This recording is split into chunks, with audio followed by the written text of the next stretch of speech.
چند گناہ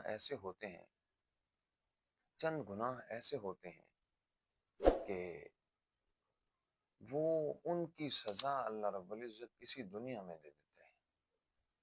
چند گناہ ایسے ہیں جن کی سزا قیامت والے دن تو ملے گی، اس کا بدلہ قیامت والے دن، اس کی جزا سزا ضرور ہوگی، لیکن دنیا میں بھی کچھ گناہ ایسے ہیں، کچھ غلطیاں ہماری ایسی ہیں، اللہ رب العزت نے جن کی تعیین بھی فرمائی، حضور اکرم صلی اللہ علیہ وسلم نے بھی جن کی تعیین فرمائی کہ ان کا بدلہ اللہ رب العزت اس دنیا میں ہی دے دیتے ہیں۔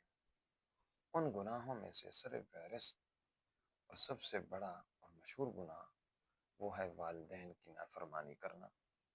والدین کی نافرمانی کرنے والا خود اس کو اس دنیا میں بھی اسی گناہ کا بدلہ مل جاتا ہے۔